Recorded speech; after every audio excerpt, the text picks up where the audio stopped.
So, welcome back to our session, and our today host, our today first keynote speaker is Professor Khaled Nabil Salama. Professor Khaled Nabil Salama currently is Associate Dean, Computer, Electrical, and Mathematical Science and Engineering in King Abdullah University, KAUST. He also the director of the KAUST Sensor Initiative, a consortium of 9 universities, and awarded Stanford Berkeley Innovator Challenge Award. Dr. Khaled Nabil is a full professor at KAUST. He received his BS Bachelor of the Degree of Engineering from the Department of Electronics and Communication, Cairo University, and in 1997. After that, he traveled for his MSc and PhD degree from Stanford University. He earned them at 2000, 2005, respectively. He was an assistant professor at the Rensselaer Polytechnic Institute in New York, USA, from 2005 to 2009. And he joined KAUST at 2009, January 2009, and was the founding program chair until August 2011. Currently, he's a director of the KAUST Sensor Initiative that we tell about in the consortium of 9 universities, including MIT, UCLA, GATEC, Brown University, TU Delft, and many multiple universities. Also, he's a chair of Winter Enrichment Program for 2 consecutive years, 2019, 2020 at KAUST. His main research works in the CMOS sensors and National Institute of Health and the Defense Advanced Research Project agencies have funded molecular detection, which has awarded the Stanford Berkeley Innovator Challenge Award in Biological Science and was acquired by the Increment. He's the author of 300 publications. Also, he's inventor and co-inventor of 25 issued US patents on different fields. Dr. Khaled, we are glad that you are here with us today and hope that you already got your shot in a safe mood. Okay, and the floor is yours. So thank you so much, Professor Ahmed. Can you hear me well? Hello.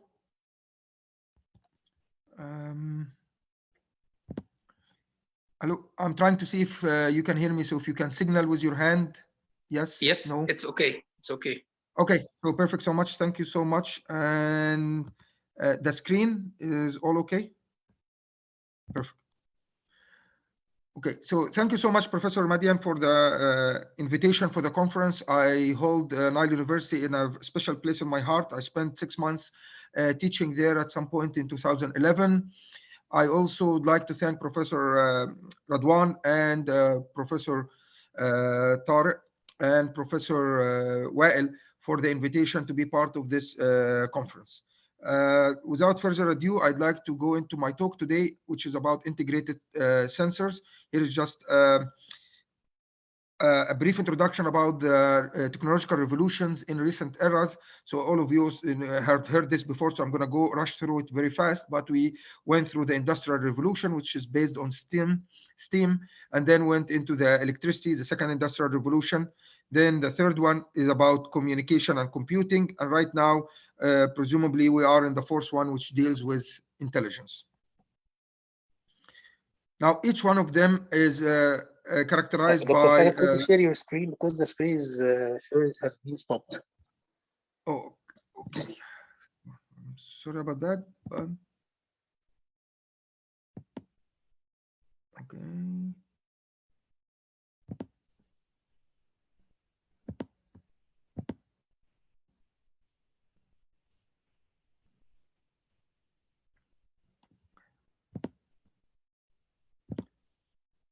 So I hope you can see my screen right now. Yes, it's perfect now. Yes. Apologies about that. So basically, we're just talking about that there are 4 industrial revolutions. Each one of them is characterized by certain inventions and revolutions that improve the quality of life that we are going through. And we're focused on the fourth one, which is the intelligence one. So what's the fourth revolution about? It's basically the integration of sensors in our daily life. So you could think about it that we have sensors everywhere. These sensors are actually continuously collecting data, and this data is communicated between devices and between servers and between hubs, where you actually can process this data, and ideally you can take an action, and that action will improve the quality of life that we are dealing with, or actually can form some improvement. Now, most of the time, it's preferable that these sensors will be wireless so that you can actually communicate with them to tell them to improve, to update their software, to actually calibrate them, and at the same time to collect the data from these. And oftentimes, this is referred to as the Internet of Things, Internet of Everything. There are many names for this right now. Now, one of the things that are characterized by the wireless sensors is that they are interface between the physical and the digital world, meaning the digital world is the computers where you process the data, digital zeros and ones, and make decisions, and you apply AI, machine learning. And at the same time, there is also the sensors that interact with the physical environment, and oftentimes these are not digital, these are analog. So you are actually collecting signals. These signals could be monitoring the environment, as you see in the block down, air monitoring, water monitoring, or you could actually monitoring their vital signs, or you could actually tracking goods are on transported by sea or by cars. So there are many things, and I know of many startups right now currently in Egypt that are actually working on many of these technologies. And why were we interested in it? I mean, if there is a money attached to it, then there is a big interest to it. So we are talking about $100 billion in a couple of years, and it could be actually much more than that. So there is really a real need for this type of technology.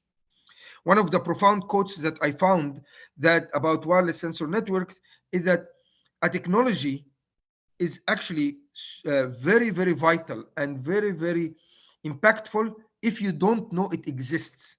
Meaning, if you are actually living your life and you don't actually realize that there is a sensor technology is there, then this is something that became part of your life. It's like wearing clothes. You don't think about clothes, you are actually wearing them and you don't really pay attention to it. So if you have a technology that gets integrated in your daily to-day life activity, and one thing that you could think about is a cell phone. Like, no one questions cell phones, its value, its importance, what it is. It's actually part of our daily life.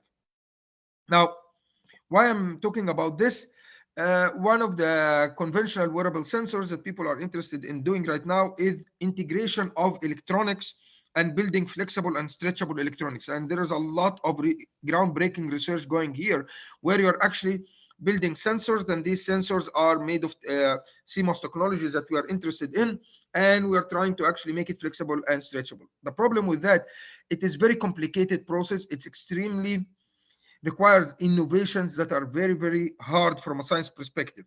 And that's why it is actually a very interesting problem to work on. However, if you are interested in actually solving real-time problems right now and today, probably this is something about 20 years down the road or 15 years down the road. So another solution is, why don't we actually divide the problem into two parts? Your sensor will be something that is actually more stable, more robust, does not require lots of innovation in the electronics. And that sensor, you could actually have it separate. It's a passive sensor. And then close to it, you build your own electronics, and your own electronics will be built from the standard technologies that we are fully familiar with for the last 30 years. So basically, you build something that is robust, simple, durable, and that's where you put your science innovation in, and then you attach it to something that's more engineering and more robust, also from a point of view of engineering, that has been done for 1,000,000 years right now, or like 1,000,000 years in technologies like 45 years or something like that. So I'm going to talk to you about the first technology, and here I'm going to be talking today about 4 different technologies. So the first one is magnetic skin. So basically, we are actually look at the alien movies where you find people who are wearing all those weird prosthetics on their faces. So we use the same material, which is called EcoFlex, and this material EcoFlex is embedded with magnetic powder, and that magnetic powder, we actually adjust the ratio between the substrate or the host material and the embedded material. So EcoFlex is the host, and the material is the magnetic powder. And then we mold it into you flow it on a mold, and the mold could take any shape. Here you are doing this cylindrical shapes, but it could take any shape you are looking for. You actually put it on top, you planarize it, and then you magnetize this material by putting it into a magnetic field so that you actually adjust the magnetic direction of the magnetic powder that you have. And then you end up with these pieces that are magnetized magnetic skin that are flexible, stretchable, and you can paint them with any color so that they can match whatever surface you attach them to. We compare this material that we produced into flexible materials, and it actually has 17 times lower Young's modulus, which means that it's extremely flexible material. You go through the magnetization curves, and you can actually see that it actually works perfectly like any magnetic material, and the magnetization depends on how much magnetic powder you put into your host.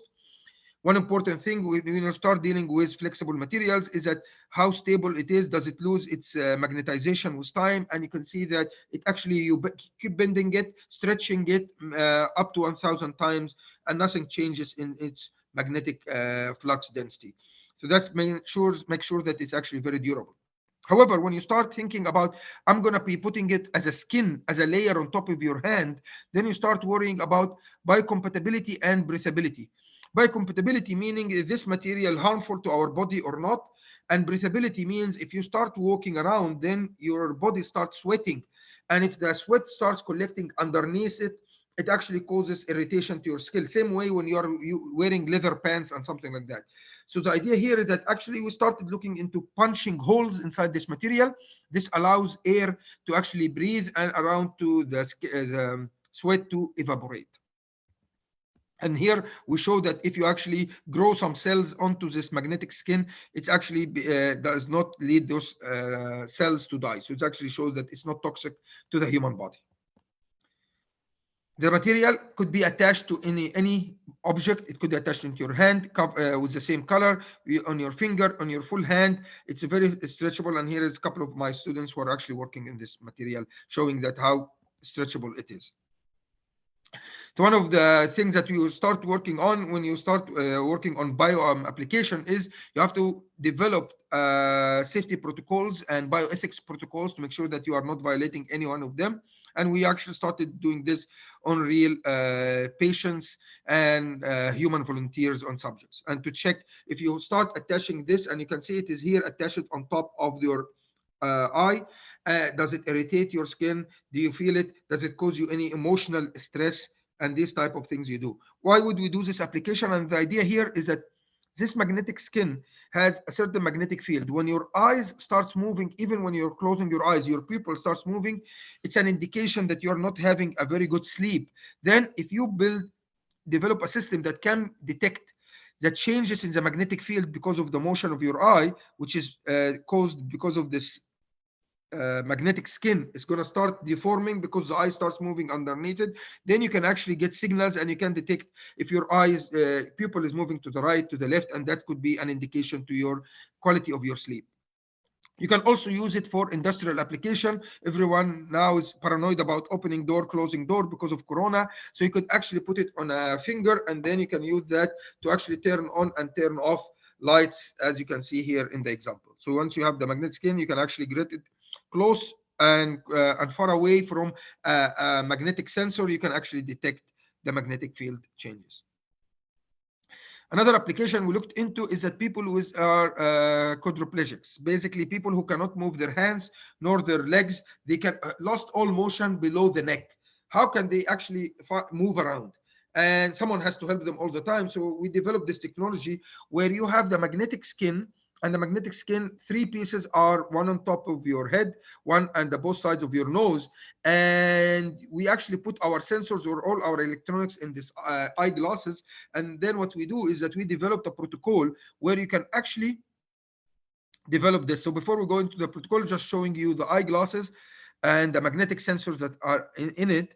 And these are off-the-shelf magnetic sensors that you can buy. Electronics is also a custom-made electronic circuitry that we develop, which is responsible of detecting the magnetic field that gets changed. So what we do here in this example is that once we detect that magnetic field, we can actually send a signal to the wheelchair, that's a motorized wheelchair that actually don't need the joystick anymore. You can actually control it with motions that you make with your mouse and your nose, and you need any use. So here we have a video where my student is actually raising his eyebrows, so the magnetic field changes and the glasses can detect the direction. You could see that he starts moving his mouse left and right, and when he starts moving his mouse left and right, you can actually see that the chair starts to move in the right direction.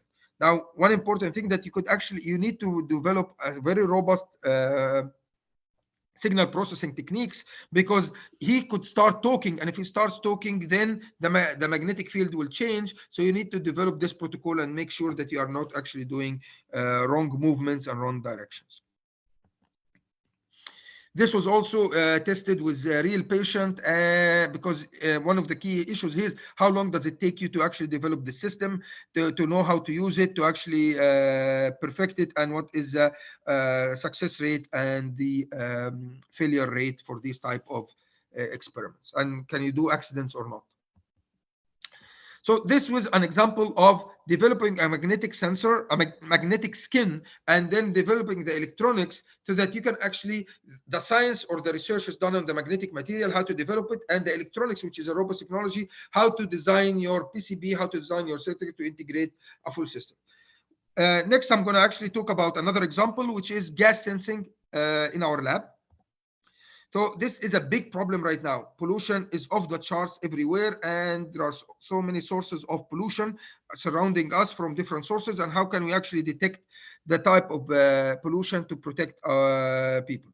And this has been going around for quite some time. You can see the covers here, and it's actually one of the major problems of deaths right now. It's actually the total pollution death rate is more than many of the other leading sources of death, like smoking, tuberculosis, alcohol use, road accidents, drug use. So really, this is a big problem that we have to deal with it, in addition to, of course, the sustainability issues. So one of the major problem that people are worried about right now is exposure to NOx or NO2, to nitrogen dioxide. And this is exposure to more than 1 parts per million for 15 minutes can cause major problems to your lungs.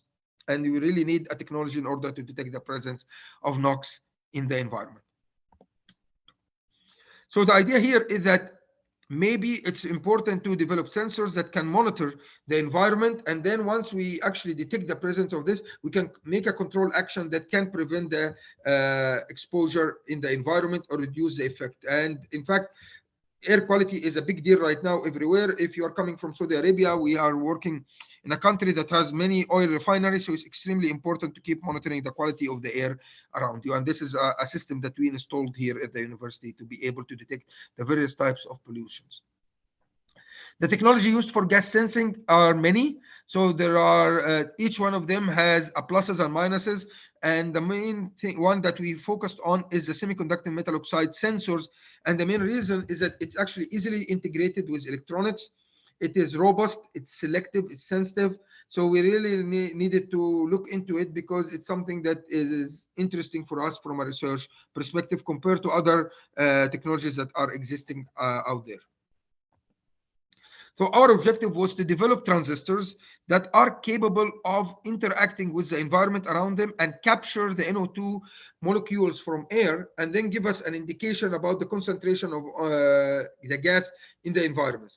These transistors has to be stable, has to be reproducible. They don't change their properties from time to time. They actually have to be very low power and to operate at room temperature.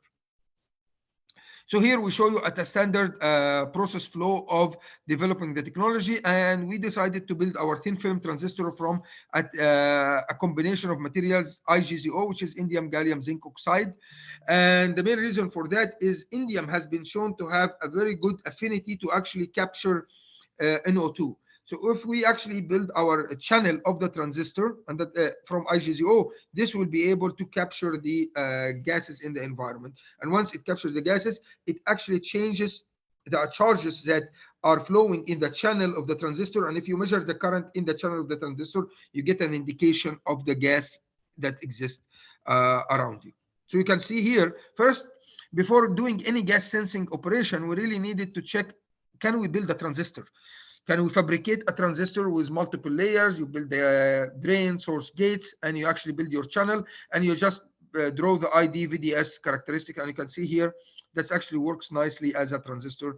And here we're plotting the on-off ratio between the on-current, off-current, and the mobility of these transistors. So it's actually, they are very nice transistors. However, if you start flowing NO2, which is nitrogen dioxide, the NOx, the gas that we are afraid of, you will see actually that the current actually changes and the threshold voltage changes. So both are indications that the transistor reacts to NO2. And our idea here is that can we detect that change and correlate it to the concentration of the gas in the environment? And the answer is yes, you can do that. However, the biggest question that people are looking for, okay, this could be what we call a dosimeter. A sensor detects the gas, but then once you have that gas captured by the channel of the transistor, you need to get rid of it so that you can actually use the sensor over and over again. Otherwise, it becomes a one-time use, and then you have to actually throw it away and get another sensor. So another way is actually what we call revival. If you expose your transistor to blue light, what happened here is that the blue light gives the gases some energy that they can actually break the bonds that they have with the IGZO, and they can actually get released in the environment. So the operation would be like this. Shine the gas so that you shine the blue light over your transistor. This way you actually guarantee that your transistor is free, it's not attached to inertia. Then capture air from the environment, pass it on top of your transistor, and then monitor the current change in the transistor. If the transistor have a change in current, then you can actually detect the presence of the gas. And you can see here is that this is exactly what we did here, a simple circuit that we connected that transistor to a resistor. Because if your current changes and passes through a resistor, the potential drop over the resistor changes, and thus you get a voltage that is proportional to the amount of gas. And you can see here, depending on the amount of gas in the environment, you get a very nice change in the voltage that you are reading. And this is a time signal because we keep cycling. We cycle, reset, cycle, and put a different type of gas. We looked into robustness. Do I get the same amount? If I pass the same amount of gas, do I get the same amount of response? And this is actually shown here to be true. Can I operate it in different days? Meaning, okay, I did this now. If I leave the sensor in air for 2-3 days, 40 days, 50 days. In fact, we did it up to 100 days, and the response is stable and correct. Then the second biggest question is not sensitivity, it's selectivity. Would this transistor react to other types of gases in the environment? This would be bad, because then you wouldn't know what type of gases are there. And you could see here, if we pass 1 ppm of NOx, you get this signal. If you put 100 times more of the concentration of different gases, you actually get a very small signal. So if we had actually apples to apples, if we had passed 1, you would actually, all of this will be 0, which means your transistor is very, very selective to the gas. And here is just a comparison between the state-of-the-art technologies that are out there, showing how we are performing compared to other people. So we can detect up to 100 parts per billion, which is way, way below that what people are looking for. And you can actually have a very high sensitivity and very high selectivity. And again, the work was chosen to be a cover of a magazine. Now, this just tells me I built a sensor. However, a sensor is not a full system is not a sensor. When you are installing a gas sensor, you are actually installing a fully integrated system. It actually includes a sensor, includes readout circuitry, includes microcontroller, includes a digital output. You need to actually get a reading which is ready for a computer or a microcontroller to take an action. So there are lots of electronics that are needed, and this has to be done. And what happens now is that we build the PCB, we put our transistor, you put all the circuitry. However, this is not a very efficient way of doing things. So one of the things that we looked into is actually how to build an analog to digital converter integrated with our transistor. After all, I'm a circuit designer by heart before going into the sensors area. And the solution is, we talked about a transistor, but one bad thing about the transistor, it starts changing its properties once it gets exposed to gases. So we actually took one of these transistors and cover it with a thin film layer of parallene, and we actually exposed it to gases. And you can see that the response of the IV characteristic did not change whether you expose this to gases or not, which means that this technology of covering a thin layer of parallel on top of your transistor acts as a seal or hermetically seals the transistor from the environment. So that was the first thing that we did, and we decided, we said, okay, we'll get two transistors, we'll fabricate two transistors in our clean room, we'll cover one of them, and we'll keep the other one open. And this is what is shown here. So the first one is open, and that's the one that actually will be affected if you have gases in the environment, and the current in that transistor will depend on the current on the gases in the environment. And then we have another transistor. Whatever gases you put here, it was not going to affect it. It acts like a regular transistor. So if you put a bias voltage here, it creates a current. And then if you collect the current from here, the current will be the difference between the sensor current and the constant current. So what we did here is that we decided to change the voltage here. You change it, you change the current. So basically, you every time the delta current will be different depending on how much current you are subtracting here.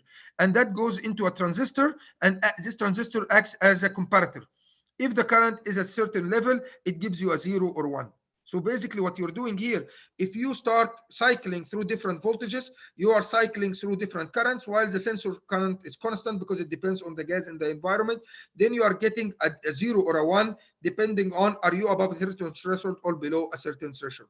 So effectively, if the gas is high, you get all ones. If the gas is low, you get all zeros. So you are getting a serial readout that is proportional to the gas that's in the environment. If you go through this for different gas concentration, the bits that are coming with time depends on the concentration, because your comparator actually gives you a signal. So you can get 000 if you have 0 ppm, or you get 111 if you have 5 ppm. So effectively, you have this transfer function between the digital code and the analog code. So this was, when it was published, was the first integration of the electronics and the sensor in the same technology, in the same substrate at the same time. And it's just a full analog to digital converter formed of only two thin film transistors, one acting as a sensor and one acting as a transistor.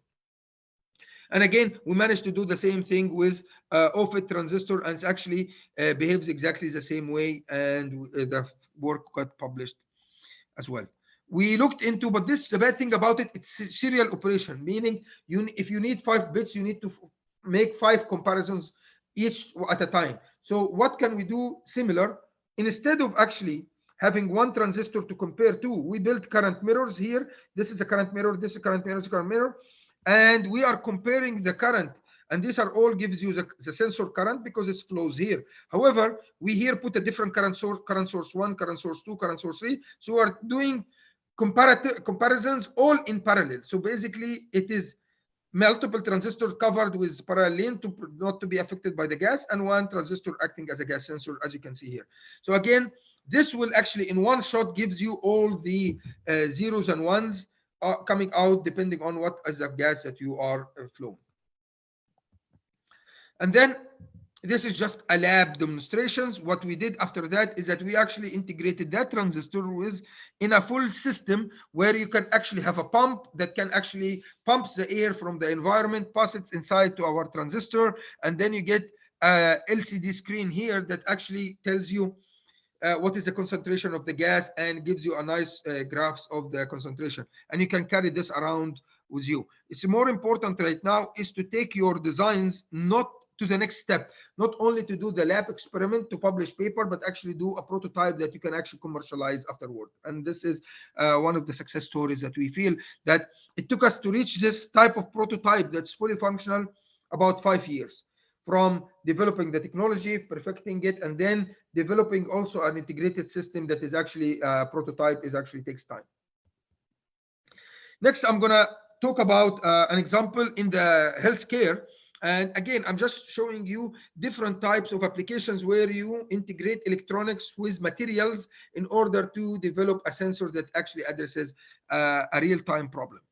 One of the problems that we face right now in medical field is that many of the laboratory techniques are extremely good, but they are bulky, sensitive, and you need to use them in a specialized facility or a lab, and it requires trained users.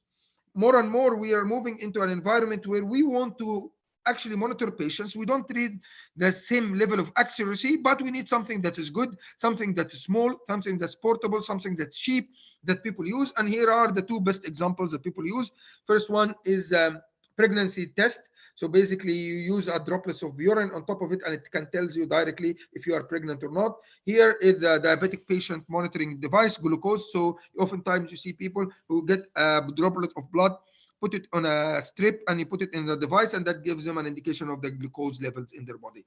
So these are the type of system that we are looking for, and we call them point of care or in the field diagnostic systems.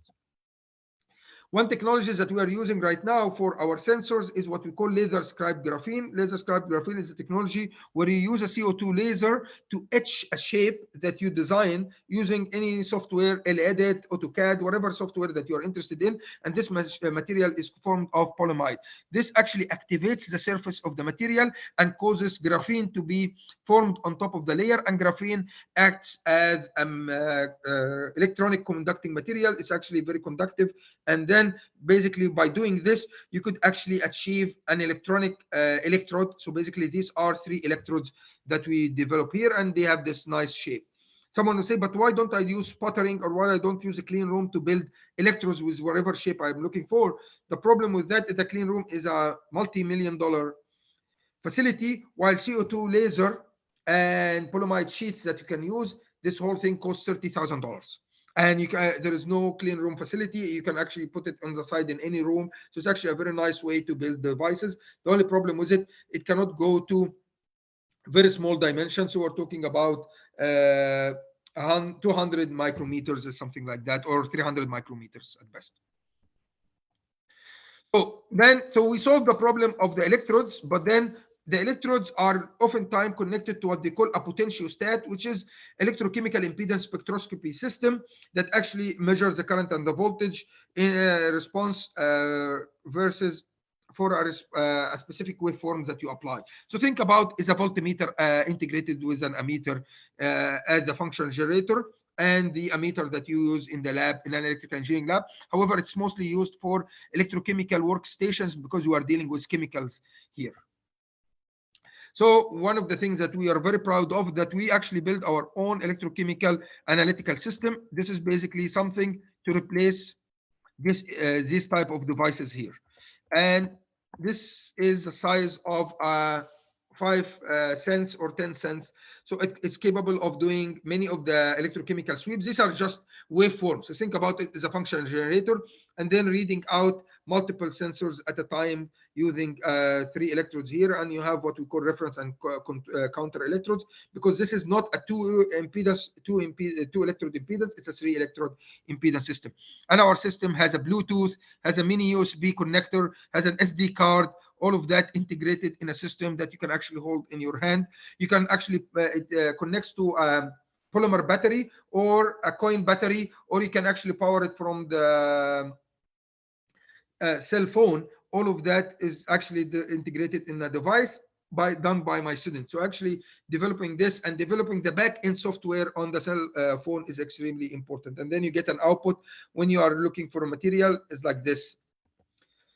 So what did we use it for? We used it for rapid point of care COVID-19 detection. So this is a big thing that, of course, we are living in a nightmare more or less for the last 2 years. And the idea here is that we are actually developing the sensor, as I said, using the laser scribing, the very simple process, or you can use screen printing. You build those electrodes. There's nothing magical about it. It's just 3 electrodes. Then the working electrode, you cover that working electrode with a material that is actually capable of attaching to the spike protein that exists in the outer shell layer of the SARS-CoV-2 virus. So what happens here is that you take a sample, and that sample you put it on your system. That system will latch into the spike protein that exists there, and it's the right spike protein. It doesn't connect to anything else. And when it attached to it, it changes the current flow in those electrodes, so you can actually detect that this happened or not. Why it's good? Because it's small, it's portable, it operates in few minutes, and it connects to your cell phone. You can actually get a rapid solution at the output. We did that in the lab first, of course, by comparing it to different types of proteins that are very close to the COVID virus, so that you make sure that you are selective. You get a signal when it comes, other stuff doesn't give you a signal. You can also detect the sensitivity. How low of a virus content is there that you can detect? You look into reproducibility. Can the sensor give the same response if you do it? Yes. But then, of course, these are going to be thrown away because that sensor, that is this part here, this is disposable. It costs us less than 5 cents, maybe one Egyptian pounds, something like that.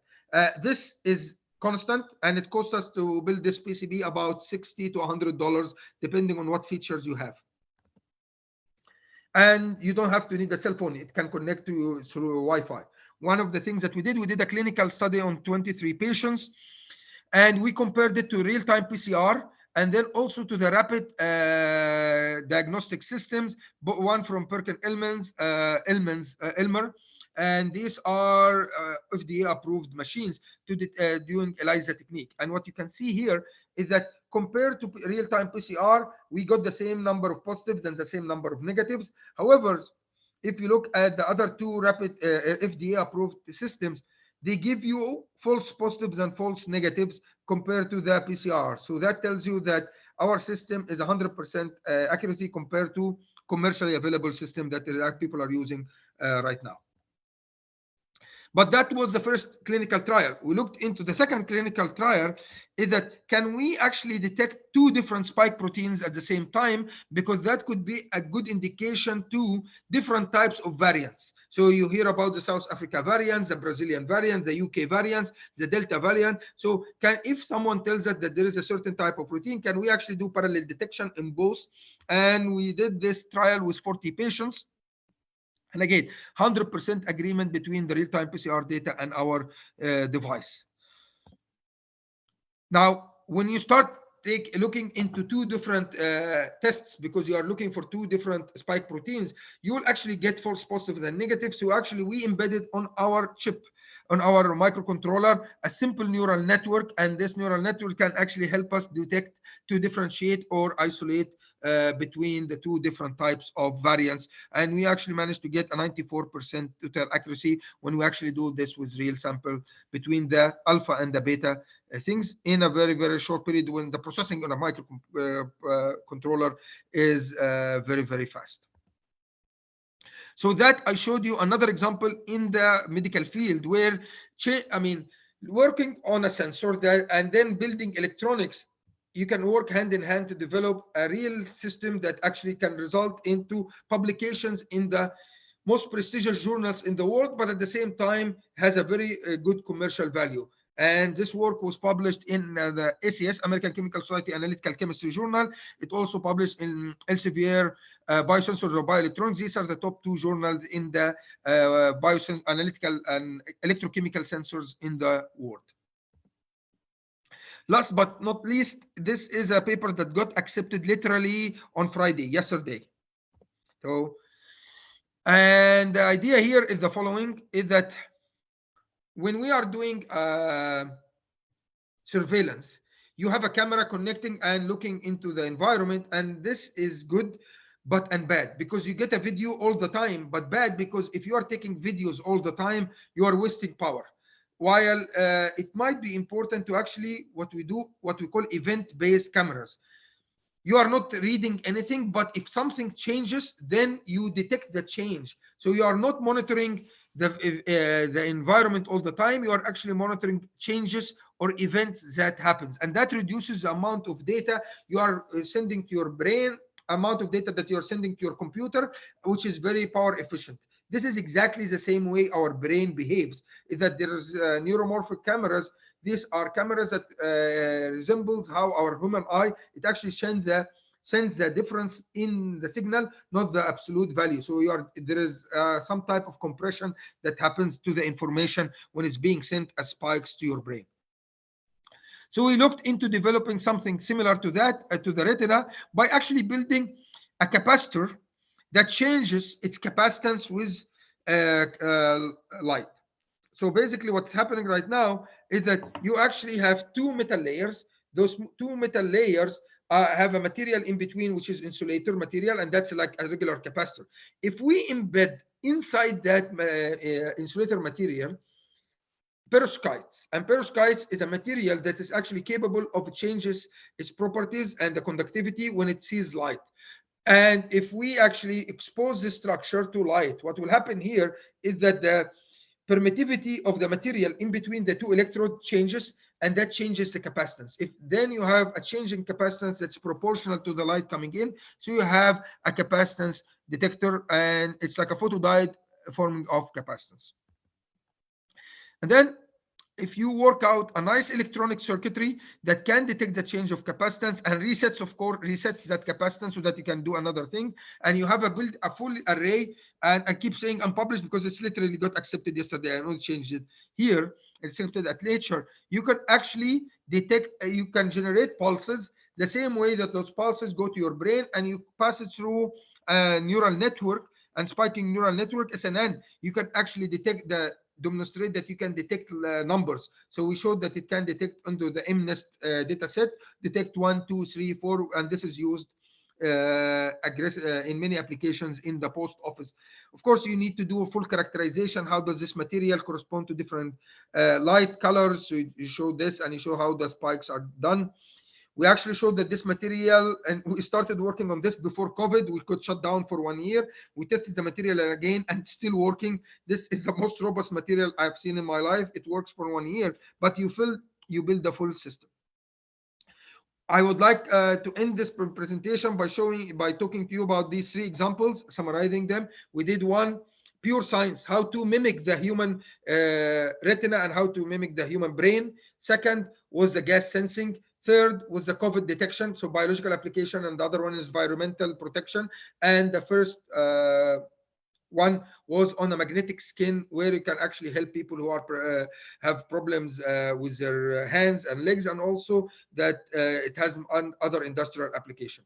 With that, I'd like to thank you so much. I just want to again mention that I'm grateful to the support I get from King Abdullah University of Science and Technology, which fund this work. This is a picture of our campus. I also would like to thank the organizer for inviting me to the event.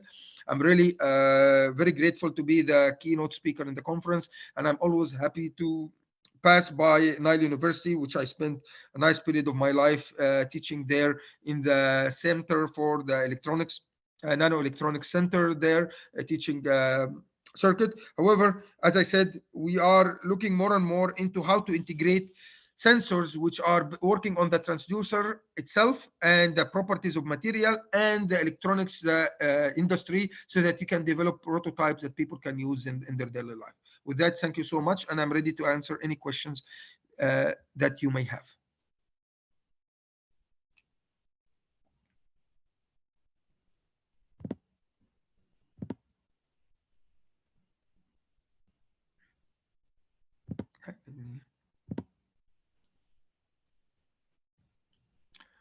Okay, I'm just trying to see if you can hear me and if you have any questions for me. Thank you, Professor Khaled, for the nice. Yes, Yeah. Dr. Khaled. Yeah. The floor is yours. Okay, Dr. Madian. Yes, Dr. Khaled. Thank you, Dr. Khaled. I think we have time for questions, right? Yes. If we have, as I said, we could. So, Dr. Khaled, do you hear me? Yes, I'm here. Yes, I can answer. I don't know, but we have. Do you have a question here? We have a question here. I have a question. Actually, it's very nice presentation as usual. Okay, very interesting topics. Very recent. It covers the idea, the experimental work, fabrication, and actually prototype commercialization. And this is what we know about the sensors group by Professor Khaled Salam. I'd like to thank him again. I have a simple question about the gas transistor you implement, about the sensitivity, okay, and how the range, and what type of gases is it? Depends if there is other gases in the environment. I don't know if you have a quick answer, this would be good. Thank you again. Thank you so much, Professor Radwan, really for your kind words. Yes, so it depends on the transistor. So in this specific transistor, because it's made of IGZO, indium, and indium, we know it's actually only sensitive to NO2 and it doesn't detect anything else. So this is going to be a gas sensor for that. Now, this is not good for environmental protection, but it's good in industrial location. It's good for the car industry because you can put it in the exhaust of the car. However, if you are looking for what we call electronic nose or something that can detect multiple gases, so another thing that I didn't have time to talk about is that we cover our sensor with a material, and that material will become tuned with pores that are actually detecting specific gases. So it will actually capture whatever gas that you are looking for. Now, which material is this? It depends on the gas that you are interested in. And if you build an array, each transistor has this material, each one has a different material on top of it, you could actually have a response from different gases, for different gases. So this one will be for NO2, another one for ammonia, a third one for H2S, another one for CO2, another one for CO. And we have plenty of publications in those 6 years demonstrating all these gases. Now, here what comes important is that a sensor will always have cross selectivity, meaning even though it is designed to detect H2S, hydrogen sulfide, it will detect some signal from the others, and that's why it's not always zero. It is some signal. So actually what you need is actually to collect all this data and work on them on some simple machine learning algorithm to identify and isolate them. So it's like principal component analysis, any type of algorithm. And if you can do that on the chip, like what we demonstrated for the COVID case, then you can actually build a full system. So integration of a thin layer that is actually sensitive to a specific gas is a key in order to detect different types of gases. In our case here, the indium that is part of the transistor was there, so we didn't need to do that, but we did the other one. And having many of them in parallel so that you can actually detect multiple gases at the same time is 2. And third is the processing of the data on the chip is extremely important. Depending on applications, there's certain applications in the mining industry, they really care only about NO2. If you are doing mining, if you go to Aramco, which is an oil and gas company, they care a lot about H2S. So it depends on where you are. Now, if you come talk to people who are monitoring what they call weather station, basically they are monitoring the pollution in the environment, then they need a whole lot of things that they measure. They don't measure only one gas, they measure a whole lot of these. And I did not show this yet, but we just built our own weather station, so we can detect 5 different gases: temperature, humidity, what else? Temperature, humidity. We didn't do the particles in the air, but our system is a small, robust, and you can actually have many of them everywhere. It's solar cell powered, so you can actually don't need to worry about attaching to batteries. And it has, of course, the same thing: wireless connectivity, because you want the data to be collected wirelessly to a central processing unit where you can actually make decisions and recommendations. Thank you, Dr. Khaled, for that question. Dr. Radwan, yes, I want just to make an announcement that we will take a group photo after finishing the questions. So please don't leave and ready to be open your camera, okay? Thank you, Professor Khaled, for the nice answer. Actually, I'm really would like to ask you about the petroleum, application, but actually you answered this inside your reply. It's very interesting, and I wish this device to be involved in many real application, and I'm sure that you will do this in the near future, inshallah. No. Okay. And one thing I want to share with you is that we're very open to collaborate with many universities worldwide. If you look into the gas sensing stuff, we were working with some of it with MIT. When you look into the COVID work, it was done with a university in Turkey. When you look into the retina or the eye example, that this is more science stuff, that was done with what do you call it, City University in Hong Kong. And the magnetic skin, no, it was all done at KAUST. So, but we have demonstrated lots of good work together, Professor Ahmed, on the fractional capacitors. you can remember that we built those solid state fractional capacitors and we shared those samples. So anyone who's interested in collaborating with us, we're more than open, as long as there is something mutual between us, that we don't repeat each other's work. If we are good in some stuff and we are weak in other stuff, so we welcome people who are interested to help us improve our weakness, and we will improve their weakness so that we both of us can come up with interesting results. Sure. It's very interesting. And actually, the retina remind me with the graduation project, remember? Okay. I think Yes. your graduation project relate to the retina, right? Yes. So into 1997, I did my graduation project at Cairo University, and that was with 3 colleagues of mine, and we ended up publishing the fabricating one of the first 2 chips that were done from Egypt and in Cairo University. And I think Hammam lab in Egypt is actually still has a picture of that tape out. So I'm coming back to my 1997 graduation project again. So I want to thank you, Dr. Khaled and Dr. Adwan, for this nice discussion. I don't see any question on the chat. Do you have any question? Anyone has any other question? I just might add one thing, is that there are other stuff that I did not touch in my presentation, because we do sensors, so we have many things that we can sense, and these projects could last from 1 to 1.5 years. So please feel free to check our webpage for any interesting topics that you are interested in collaborating with. We also have an interesting remote internship program where we can actually work remotely, because right now it's very hard to get anyone on campus because of COVID and vaccination status and all that stuff. However, if you are interested in working with us, just talk to your advisor, and if we have an interesting project that we can work with, by all means, we'd love to collaborate. Thank you, Dr. Khaled, for this nice presentation. Actually, this nice offer that I think there is a question from Dr. Walid Atabani. You can open your mic, please, and ask the question. If you can't, please type it in the chat.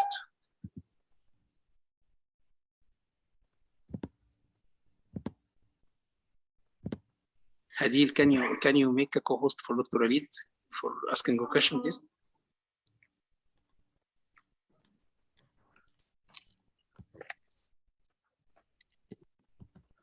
Hi, Professor Khaled. Thank you for your interesting talk. Actually, I'm very interested about the biomimic retina. So my question is about if you are going to use it in prosthetic vision, I mean to restore vision for blind subject. So that's what we say in our paper. However, that is a little bit tough, because if we do that, we are talking about human trials that will take 10, 15 years. By that time, I'll be retired, more or less.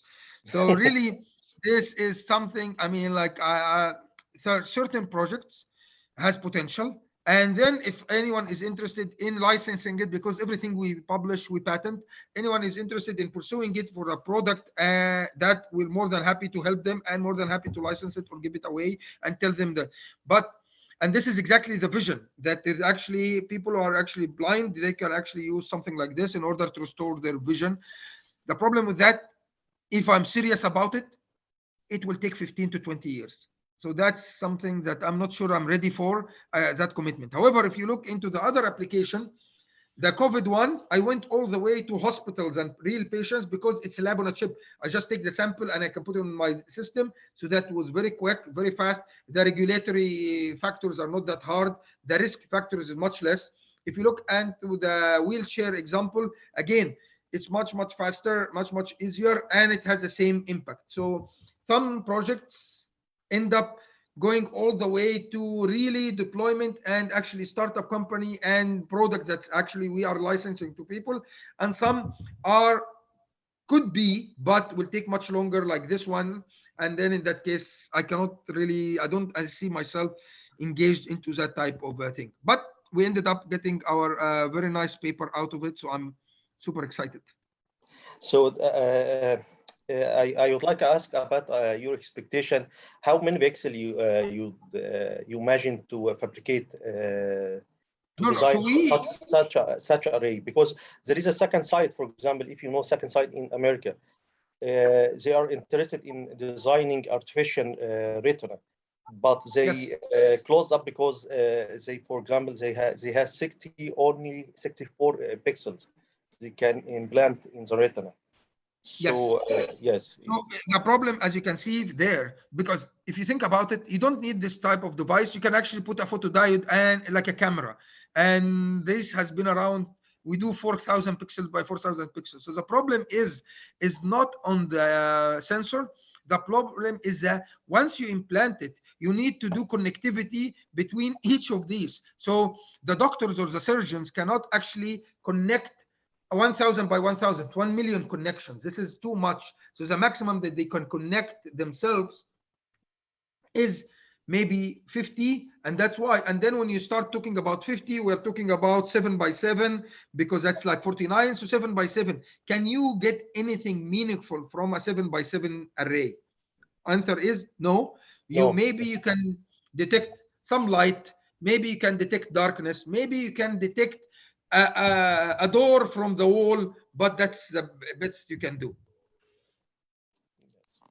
Because the array size is very small, and the array size is dominated by the surgeon who has to implant it and do the wire connectivity. And this is not like a PCB where automatic, I can connect 1 million of them. I think yes, I agree with you. I'm very interested about this topic, and maybe we has a lot. We will have a long chat after that with you. Yeah, I could suggest to have an exchange of emails. We can give you email of Dr. Khaled and Dr. Walid to continue this nice discussions that already. I think it's very long to be addressed in those little minutes that are existing here. So I would say that we are ready for the group photo. Hadin. Please, everyone, open your camera and be ready.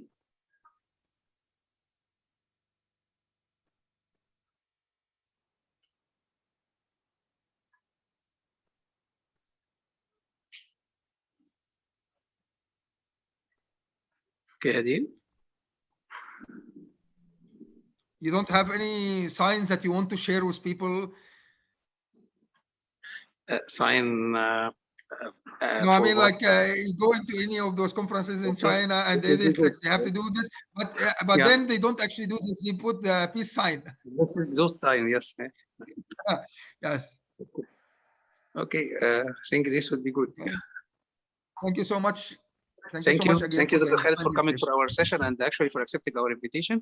And I want to remind you that we have 4 parallel sessions that running at 11 exactly. Please join the program to join the sessions and be ready for follow up us all over the day. Thank you, and see you in the next session. Thank you, Dr. Khaled. Thank you so much. Assalamu alaikum. Thank you. Assalamu alaikum.